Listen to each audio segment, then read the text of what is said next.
I think what I enjoy most about Destiny is when you get a bunch of people together that have similar interests and similar talents and abilities. They sync up and they have similar personalities, and you get to have just like a lot of fun with a lot of different people. The thing I like most about Destiny Drama is the fact that it's a ministry. Not only is it a ministry, but we have fun. We act not only on stage, but it's like a family.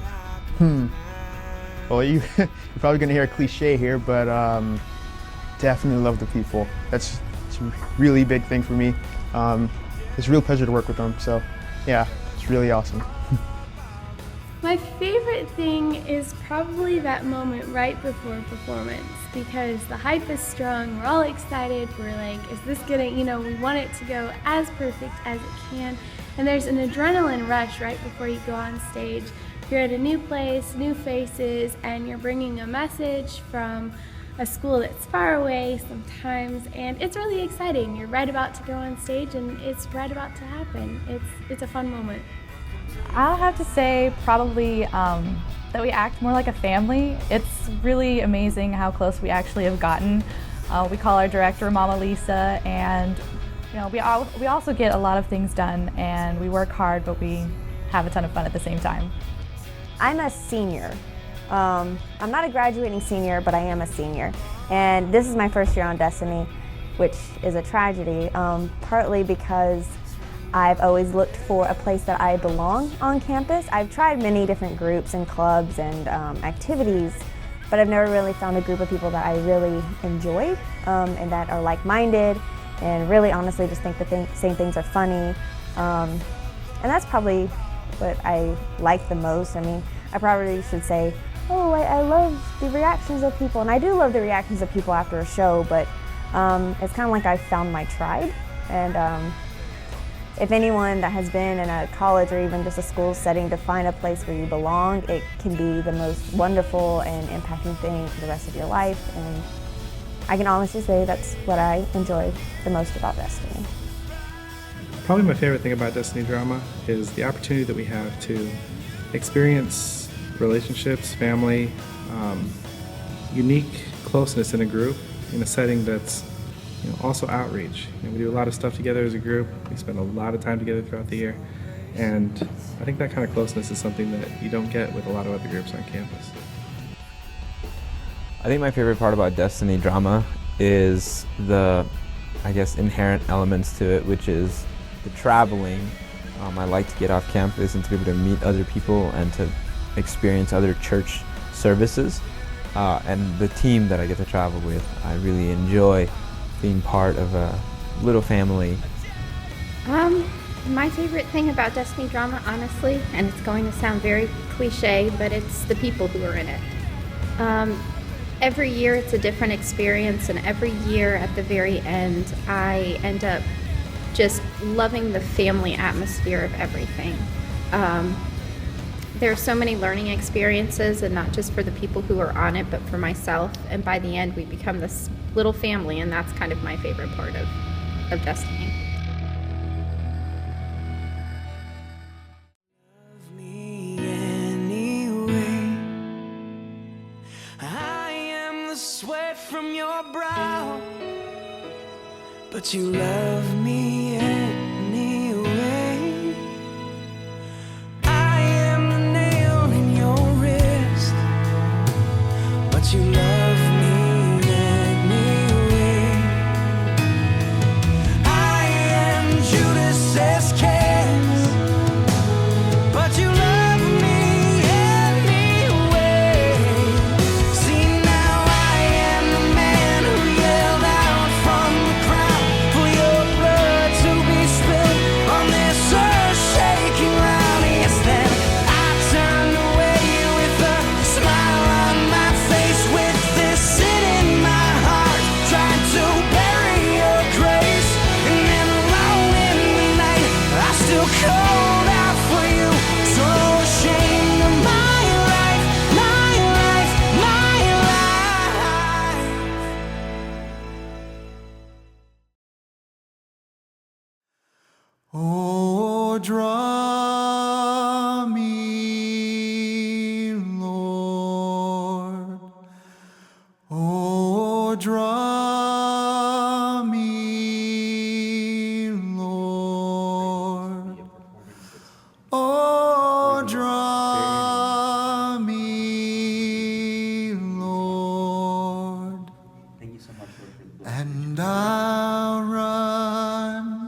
after you.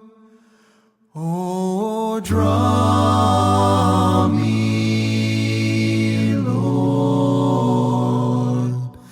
Oh, draw me, Lord. Oh, draw me, Lord. And I'll run after you.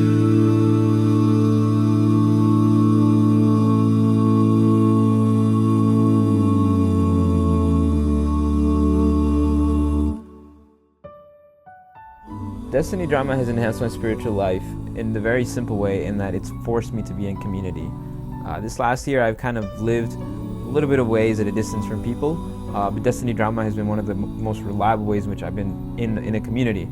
And if anyone knows anything about Christianity, it's something that needs to be lived in a community. And so being part of a community where like people believe differently, people behave differently, people come from different backgrounds and so forth, but we're all coming here together for a common goal with a common interest was really good for me as a person, just to be able to be challenged in that way, to know, okay, I need to be able to set myself aside for the sake of the community and know that we're all in this together no matter what the externals or the appearances might be. I think that's really the best way in which like I've been benefited spiritually.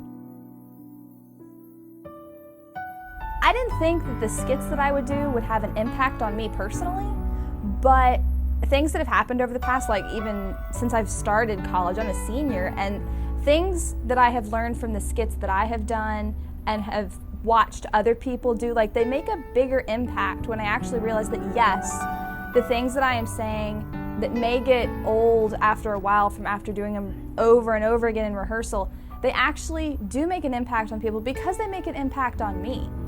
Like, and I think that's one of the best things that have happened is I may go out and impact other people, but the skits that I'm performing impact me as well. And I can just take emotions and experiences from my past and put them into the characters that I'm portraying.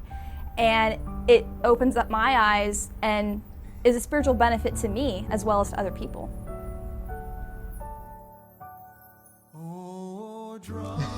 This thing right here, we went to do this show at The Rock, and I can't remember exactly where that is actually, but these bands, they gave them to us because everyone there was just so happy that we were there, and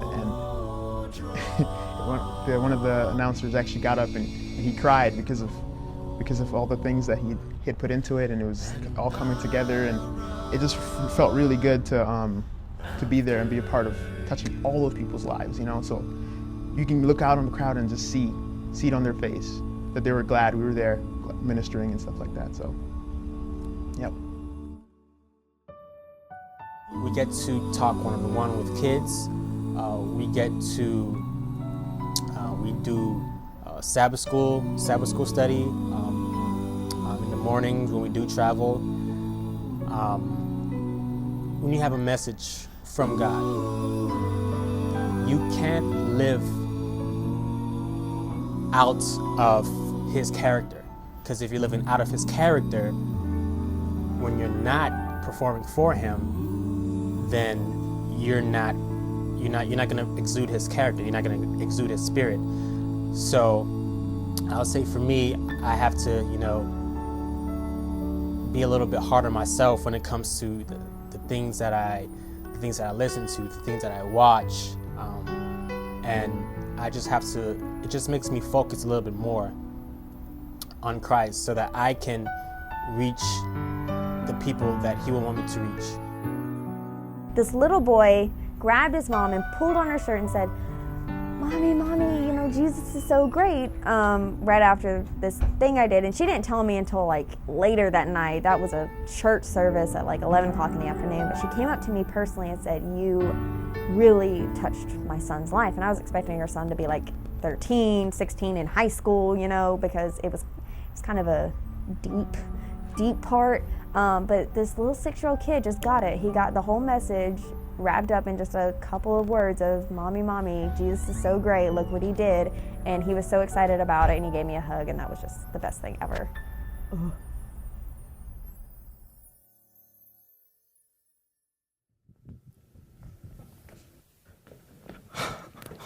Dude, did you see him? Oh, I saw him. Yeah, but did you see him?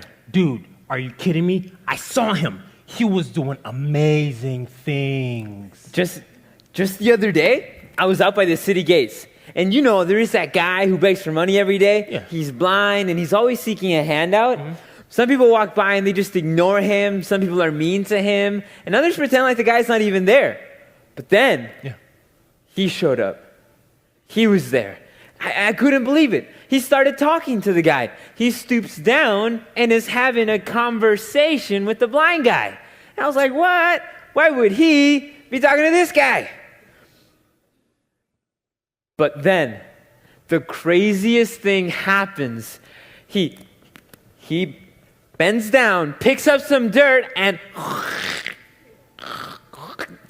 spits in the dirt, and he makes a mud pie. I'm like, what? He's making a mud pie. And then he takes the mud, and he puts it all over the blind guy's eyes.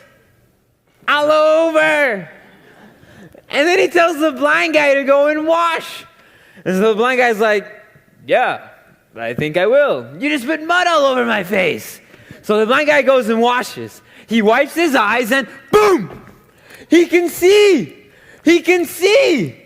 Dude, all I know is this guy was blind and now he can see. He healed a guy with mud. Dude, that's crazy. It's unreal. You can't beat it. Dude, that's nothing.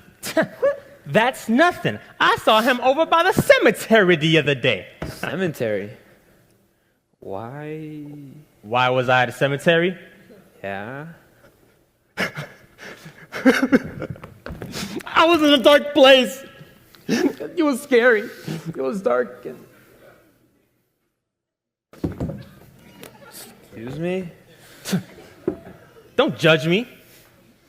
Anyway, I saw these two demon-possessed dudes coming out of the cemetery. They were acting all kinds of crazy. Ooh. And they were naked. Oh. Which is gross. Yeah. I was like, I don't need this, man. Put some clothes on. I don't need this. Please. One dude's head was spinning. He was all...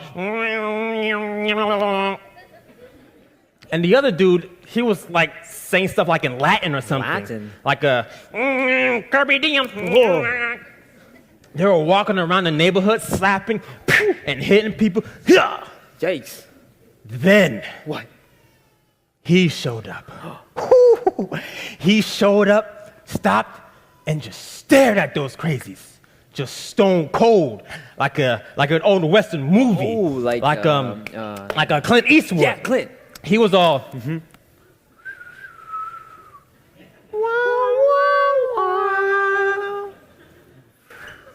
And just stared at the two dudes. Okay. Then What? he starts talking to the two demons inside the naked dudes. What? He was all, what is your name? And then he was like, Legion. I was scared. I wanted to run away, but I didn't. Then he saw some pigs nearby. Pigs? He told the two demons inside the two dudes to jump into the herd of pigs. What? And the pigs were like, meow, squeal, squeal, squeal, squeal, squeal. Squeal. They jumped off the cliff into the river and drowned. Whoa. Pigs, naked dudes, and demons. And pigs, dude. Pigs can't swim, man. Duh, no. They can't swim. No, they can't. Maybe Babe the pig. Oh, babe. Yeah, he could. Yeah. But that's it. Dude, you can't beat that story. Try to top that one. That's not kosher. Dude, that's nothing. I saw him bring back a dead girl from the dead.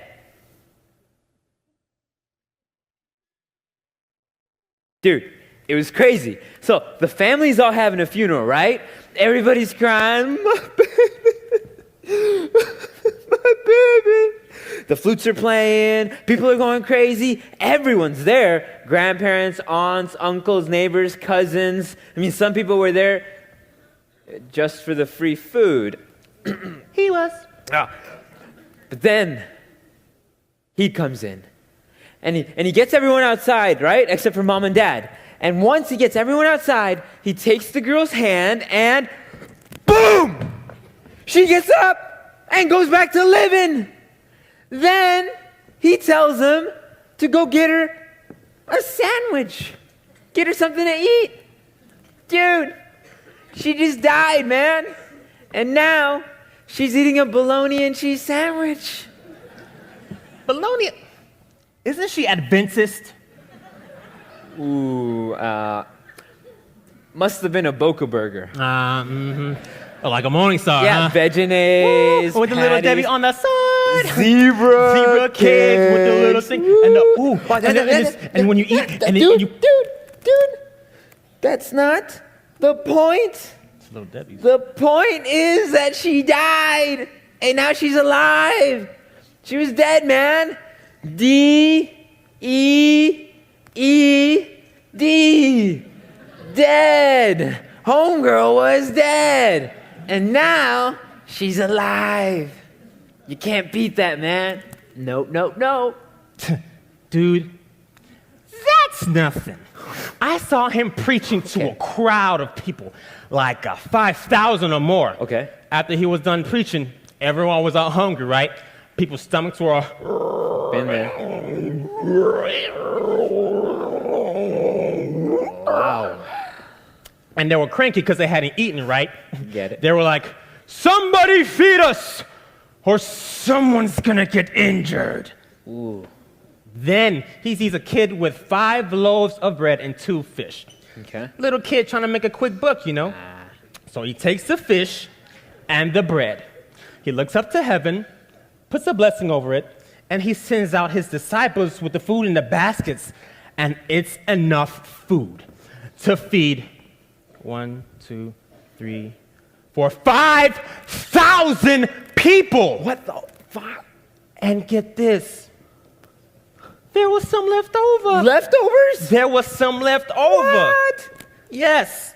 He took 5 loaves of bread and 2 fish and made a buffet. Okay. Big enough to feed 1, 2, 3, 4, 5,000 people. Are you kidding me? A buffet, dude. A buffet. People were eating chips and fish and I don't understand how you get 5 loaves of bread and 2 fish Right.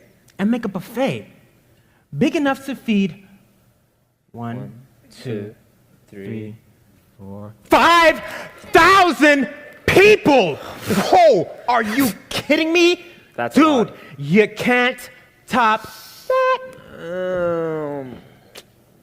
Dude, that's nothing. I saw him walk on water. All of his boys were in a boat, right? The winds start blowing like crazy and they're hunkered down thinking they're gonna die. Then he walks on water to the boat and his boys, they're going crazy. They don't know what's going on. They think it's a ghost or something. Then he tells them to get out of the boat. And one of his boys, Peter, he gets out of the boat and starts walking on the water. But Peter gets a little scared and he starts to drown. So Jesus takes his hand and lifts him up and then commands the winds to stop. Dude, he walked on water and controlled nature. You can't beat that, man. Water. You can't walk on water. You can't walk on water. I mean, you can barely walk. You can. And he was walking on water.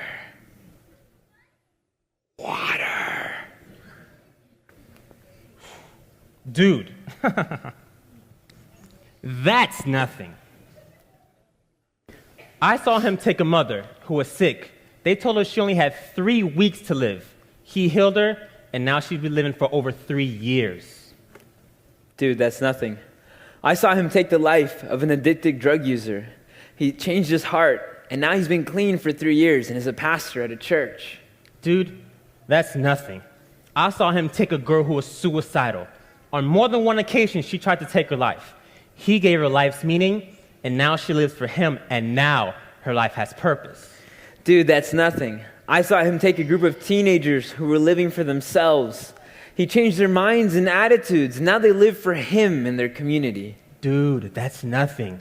I saw him take a marriage that was in utter shambles, that was headed for divorce. He changed her life, he changed his life, brought them back together, and now their marriage is stronger than ever. Dude, that's nothing. I saw him love people so much that he died on a cross for their sins. And he says that whoever believes in him will have eternal life. And now he lives in the hearts of all those who believe in him. When there's nowhere else to turn, all your bridges have been burned. Feels like you've hit rock bottom. Don't give up, it's not the end. Open up your heart again when you feel like no one understands where you are. Someone loves you even when you don't think so. Don't you know you got me and Jesus by your side through the fight. You will never be alone on your own. You got me and Jesus.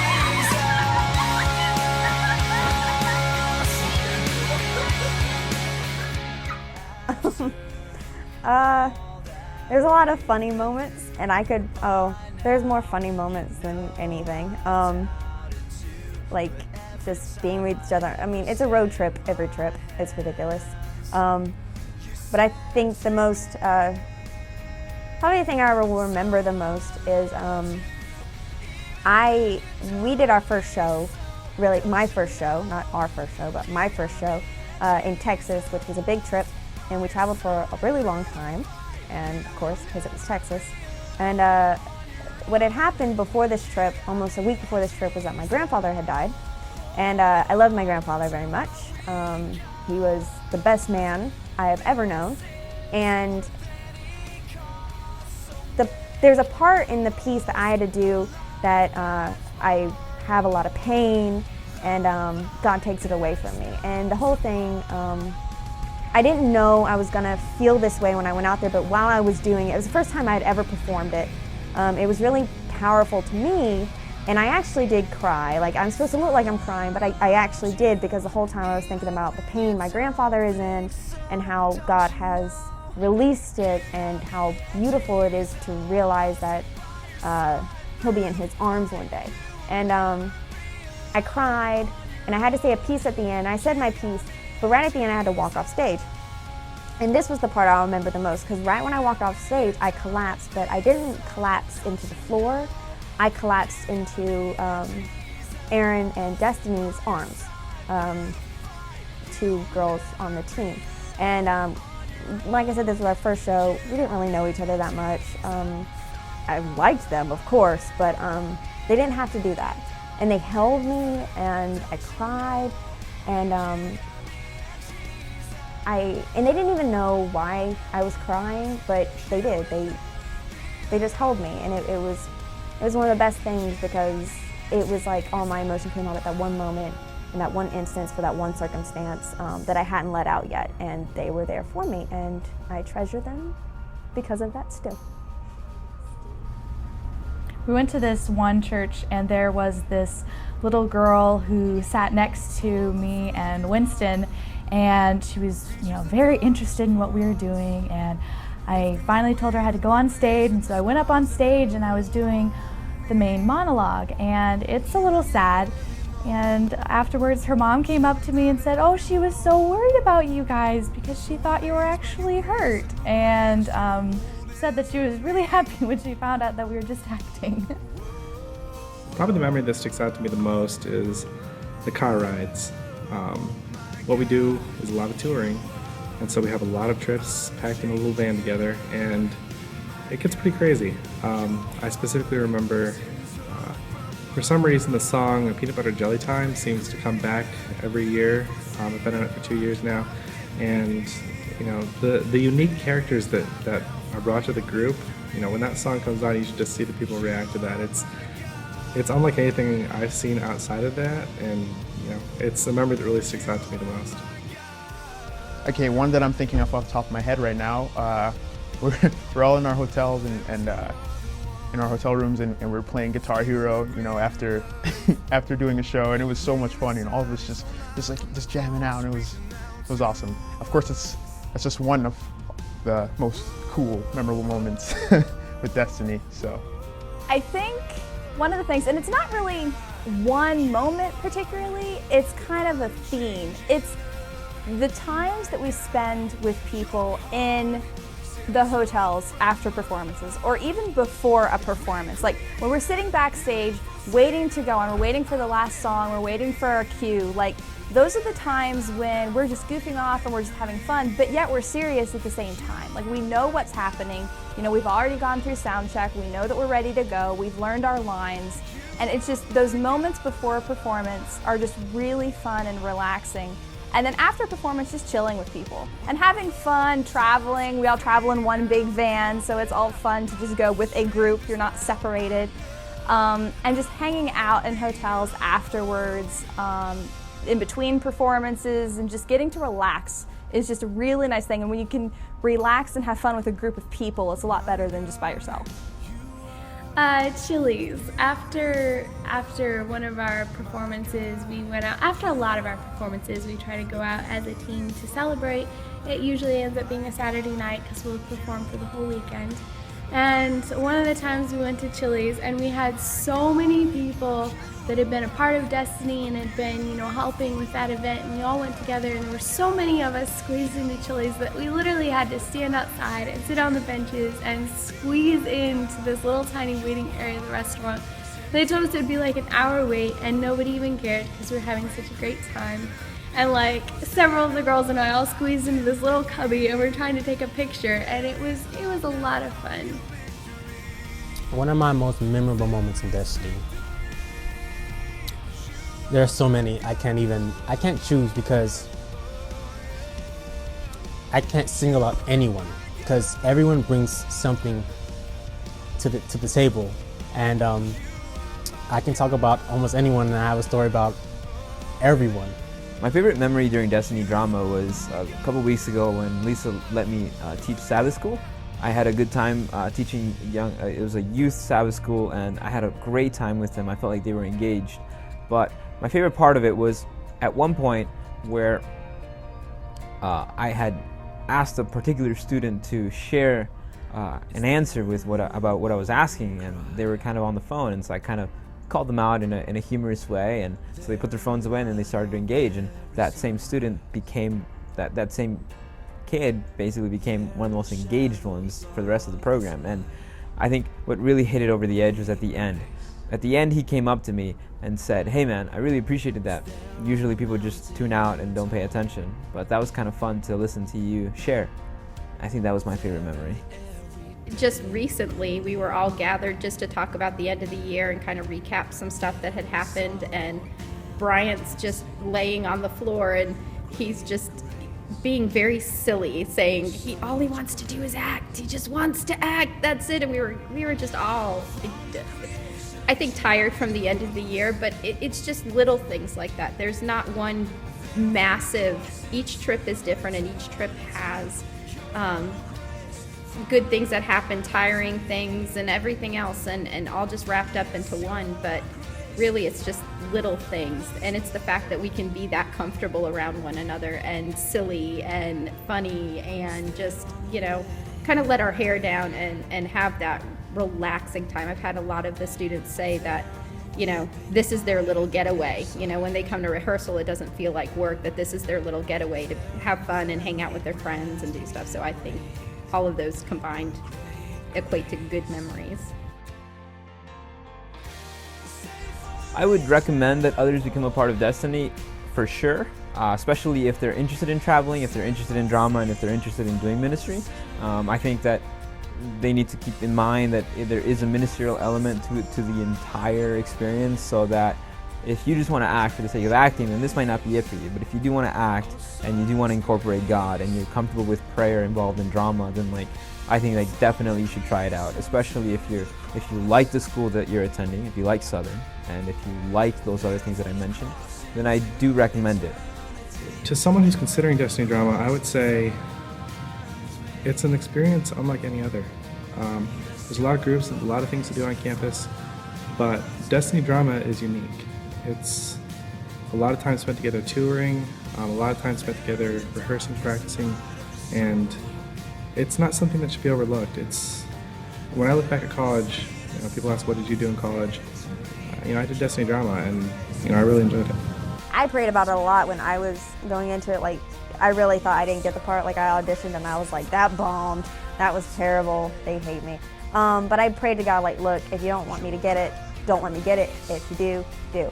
And He will steer you in that direction. But if you have a feeling or even a little inkling oh, maybe that'd be okay, try out. Think about it, pray about it, because it's a great place to be, it's great people, and you're gonna do a great thing, and you're gonna go a lot of great places, and you're gonna have fun.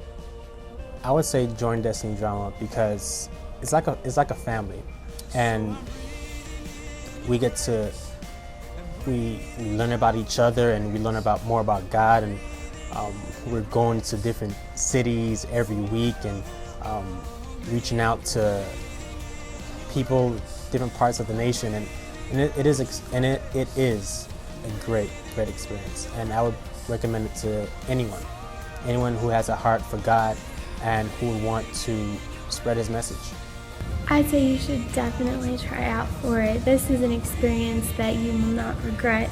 It's something unlike anything else you've tried. It's the chance to tour to places you've never been, to meet people you never would have met. It's a chance to be a part of Southern in a way that not everyone gets to experience. I had a wonderful time, and I'd strongly encourage anyone else to try it, to be a part of it. It's a blessing that you will be so happy you had later. It's a great experience. It's busy, but at the same time, I wouldn't have not done it. It was definitely a good decision. It has been an amazing experience, and I'm graduating, so I'm super disappointed I can't be on it next year. But it's an amazing experience. There are great people. I love the people that run it, the tech people, the director, the people behind the scenes. We all get involved.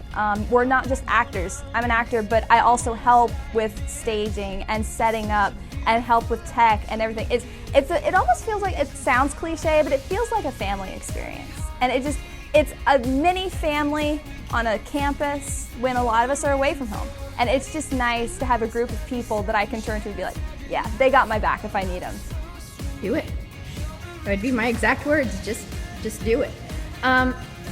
Really what I hear a lot from students, if they find out that I'm Direct Destiny, or from people who have thought about auditioning, is, oh, I'd love to do it, but I just don't have acting experience. I'm not an actor. And quite honestly, you don't have to be. I mean, would I like you to be a great actor up on stage? Of course. But that's not really the main purpose of Destiny. The main purpose of Destiny is a ministry, and the acting will come. That's what we do each and every rehearsal, is we strengthen our ability, we learn different techniques. And so my advice to them would be, just do it, just come. And because it's less about being a good actor and more about the ministry and wanting to bring Jesus in a different, creative way to people. When they were doing recruiting, I was out there like, come on, join Destiny, it's cool. And we're cool.